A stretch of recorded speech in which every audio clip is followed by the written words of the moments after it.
જય હિન્દ, નમસ્કાર, વંદે માતરમ, ભારત માતા કી જય. આજે રાજકોટ જિલ્લા એક્સપેરિમેન્ટરી ફોર્સ તરફથી કરવામાં આવ્યું છે અને છેલ્લા 3 વર્ષથી આપણે આ આયોજન કરતા આવીએ છીએ. મિટિંગમાં હંમેશા એક જ મુદ્દો હોય છે કે આવો એક જણા અવતર્યા કે સંગઠનમાં માણસો જોડાયા છે. એના 3 વર્ષ જેવું થઈ ગયું, પણ હજી સુધી એને આઈડેન્ટિટી કાર્ડ મળ્યા નથી. ત્યાર પછી અમુકના હથિયાર ટેકનોવરના પ્રશ્નો છે એનો હલ થયો નથી. ત્યાર પછી અમુકને જે ઘરવેરો જે છે એ માફ કરવામાં આવ્યો નથી. તો મારી પ્રદેશ પ્રમુખ શ્રી દીપેશભાઈ પટેલને વિનંતી છે કે જલ્દીથી જલ્દી આ 3 પ્રશ્નોનું નિરાકરણ કરે. પહેલું તો હથિયાર ટેકન ઓવર, બીજું જે ઘરવેરો છે એ માફ કરવામાં આવે, બીજું જે કેન્ટીન કાર્ડ છે એ ભરીને આપ્યા એના 2 મહિના જેવું થઈ ગયું છે, હજી એને કેન્ટીન કાર્ડ મળ્યા નથી. ત્યાર પછી સંગઠનના જે ઓળખપત્ર કાર્ડ હોય છે ઓળખ કાર્ડ મળ્યા નથી. તો આ આપણા સંગઠન લેવલની વાત છે. તો આ કાર્ય આપણા સંગઠનના હાથમાં હોય અને વિલંબ થતો હોય એના કારણે અત્યારે આપ મિટિંગમાં જોઈ શકો છો કે જે શરૂઆતી સંગઠનની જ્યારે શરૂઆત થઈ ત્યારે જે સદસ્યો મિટિંગમાં હાજર રહેતા હતા એનાથી 25% પણ આજે સદસ્યો હાજર છે નહીં મિટિંગમાં. મને લાગે છે કે ક્યાંક આ લોકોને દિલ દુખાયું છે કોઈ કારણસર, જેમ કે સંગઠનનું ઓળખ કાર્ડ, ત્યાર પછી જે હથિયાર ટેકન ઓવર માટે જે આપણે ડોક્યુમેન્ટ સબમિટ કર્યા હતા આજથી 6-7 મહિના પહેલાં આપણી પાસે ફાઇલ પર પડી છે, પણ એનું પણ કોઈ હજી સુધી નિરાકરણ થયું નથી. ત્યાર પછી વચ્ચે વાત થઈ હતી કે ઘરવેરો માફ થશે એનો લેટર પણ આવ્યો હતો, પણ એ લેટર ખાલી અમદાવાદ કોર્પોરેશન લેવલનો હતો અને એ આપણે જે સુવિધા રાજકોટમાં લેવાની હતી એના માટે આપણે રાજકોટ મ્યુનિસિપલ કોર્પોરેશન કમિશનરને મળવાનું હતું અને એના પરથી આપણને વેરો માફ થાત, પણ એના લીધે આપણને કોઈ ફાયદો થયો નથી. 2 વાર આપણે મળીને આવ્યા છીએ, એ કોઈ જવાબ સરખો આપતા નથી.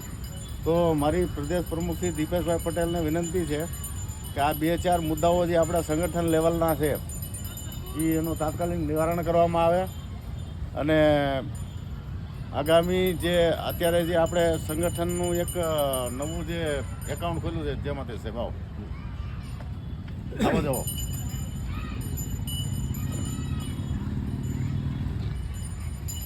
અત્યાર સુધી આપણું સંગઠન પેટામાં ચાલતું હતું, દિલ્હી લેવલે પેટામાં, અને અત્યારે આપણે સંગઠન ગુજરાતનું ઓલ ઇન્ડિયા લેવલનું ખોલ્યું છે. એમાં રજિસ્ટ્રેશન પણ થઈ ગયું છે અને અમુક જે આપણે સંગઠનમાં પદની નિમણૂક થઈ છે એ લેટરમાં પણ ઉપર જણાવેલું છે જે આપણું નવું રજિસ્ટ્રેશન જે ખુલ્યું છે સંગઠનનું.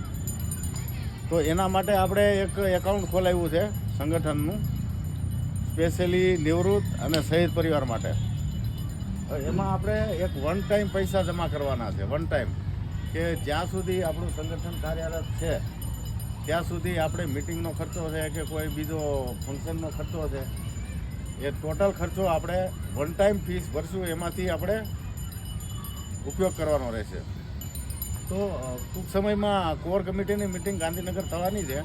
એ મિટિંગમાં ફાઇનલ થશે કે 1 ટાઈમ કેટલા પૈસા આપણે જમા કરવા એકાઉન્ટમાં. જે અત્યારે એકાઉન્ટ આપણું સંગઠનનું ખોલ્યું છે એમાં 1 ટાઈમ કેટલા પૈસા જમા કરવા. આપણે હર વર્ષે 1200 રૂપિયાની કરીબ આસપાસ જમા કરતા હતા. 1200 રૂપિયા પર હેડ કે ડિસ્ટ્રિક્ટ પર હેડ 1200 રૂપિયા જમા કરતા હતા. એ કેન્સલ, કોઈ પણ પ્રકારના પૈસા આપવાના નથી, 1 ટાઈમ પૈસા આપવાના છે. એ કોર કમિટી જે ડિસિઝન લેશે કે ઇન્ડિવિજ્યુઅલ કેટલા પૈસા એ 1 ટાઈમ જમા કરવા, એ પછી આગળ આપણને જાણકારી આપવામાં આવશે. તો ફરી એકવાર હું પ્રદેશ પ્રમુખ શ્રી દીપેશભાઈ પટેલને વિનંતી કરું છું કે જે મેં મુદ્દાઓ આપને આ વિડીયોના માધ્યમથી જે જણાવ્યા છે એ મુદ્દાઓ પર આપ ખાસ ધ્યાન આપજો. સૌથી પહેલાં તો સંગઠનનો જે સદસ્ય બની ગયા છે, ફોર્મ ભરી દીધા છે, એ લોકોએ ફીસ ભરી દીધી છે, એના હજી આઈડેન્ટિટી કાર્ડ બનીને આવ્યા નથી. બીજો મુદ્દો છે હથિયાર ટેકન ઓવરનો. તો એ તો આપ અત્યારે કાર્યવાહી ચાલુ છે અને એ પણ 22 તારીખ પણ આપી છે આ મહિનાની કે 22 તારીખે ઇન્ડિવિજ્યુઅલ બધા 20-22 તારીખ જે છે એ બીજી વાર હું મેસેજ નાખી દઈશ ત્યારે એ લોકો ઇન્ડિવિજ્યુઅલ બધાય જવાનું કારણ શું? પોતા અહીંયા સહી કરવી પડે ને ત્યાં એને રૂબરૂ થવું પડશે ગૃહ મંત્રાલય સામે. હા, પોતાને લઈ જશે ત્યાં અને એને રૂબરૂ ફોર્મ ભરીને સહી કરીને હથિયારનું લાયસન્સ દેખાડી અને ફોર્મ ભરવામાં આવશે ત્યાર પછી એક્સેપ્ટ કરવામાં આવશે. આ કારણે રૂબરૂ બોલાવવામાં આવશે. અને આપણે ઓલરેડી ફાઇલ અહીંયા રાજકોટમાં તૈયાર કરીને રાખી લઈ છે પણ એ ફાઇલનો કોઈ ફાયદો નથી. અમે અગર જમા કરશું પણ તો ત્યાં એક્સેપ્ટ નહીં થાય. એટલે ઇન્ડિવિડ્યુઅલ જવું જરૂરી છે. તો પટેલ સાહેબને ફરી એકવાર નમ્ર વિનંતી કરું છું કે એક તો હથિયાર ટેકન ઓવર, પછી આઈડેન્ટિટી કાર્ડ સંગઠનનું, ત્યાર પછી ઘરવેરો અને કેન્ટીન કાર્ડ. આ ઘણા સમયથી માણસોએ ફોર્મ ભરીને આપ્યા છે પણ હજી કોઈનું કાર્ડ ગાંધીનગરથી અહીંયા રાજકોટમાં મળેલ નથી. તો એટલા માટે જેમ બને એમ જલ્દીથી જલ્દી આ જે મુદ્દાઓ મેં વિડીયોના માધ્યમથી આપને જણાવું છું એનું તાત્કાલિક નિવારણ કરશો એવી મારે નમ્ર વિનંતી છે. અત્યારે આપ જોઈ શકો છો કે સ્નેહ મિલન મિટિંગનું આયોજન કર્યું છે. એમાં કેટલા જણા આવેલા છે? વધારે 15 થી 16 જણા છે અને અહીંયા 50 જણા જમા થતા હતા શરૂઆતમાં. અત્યારે તો જુઓ કે 150 જણાની આસપાસ રાજકોટનું સંગઠન છે પણ એમાંથી 15 થી 16 જણા જ અહીંયા પ્રેઝન્ટ છે.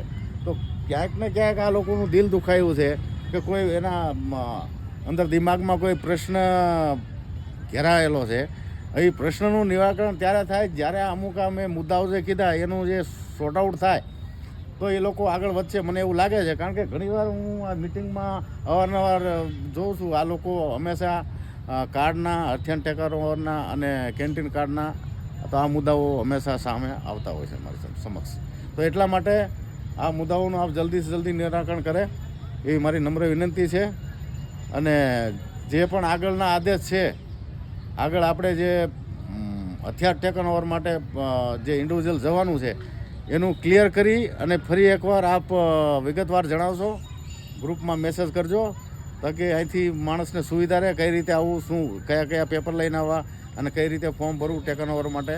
અને જેના કાર્ડ ભરેલા છે અને ફોર્મ ભરેલા છે અને અત્યાર સુધી જે ફોર્મનું જે લિસ્ટ છે આપણી પાસે આવેલ છે એ લિસ્ટ એકવાર ફરી ગ્રુપમાં આપણે સેન્ડ કરજો તો આઈડિયો આવે બધાને કે ભાઈ લિસ્ટ ત્યાં પહોંચી ગયું છે અને કાર્ડની કાર્યવાહી ચાલુ છે અને કેટલા સમયમાં મળશે અને કેટલા સમયમાં કામ બનશે એ પણ જણાવશું. જય હિન્દ, વંદે માતરમ, ભારત માતા કી જય.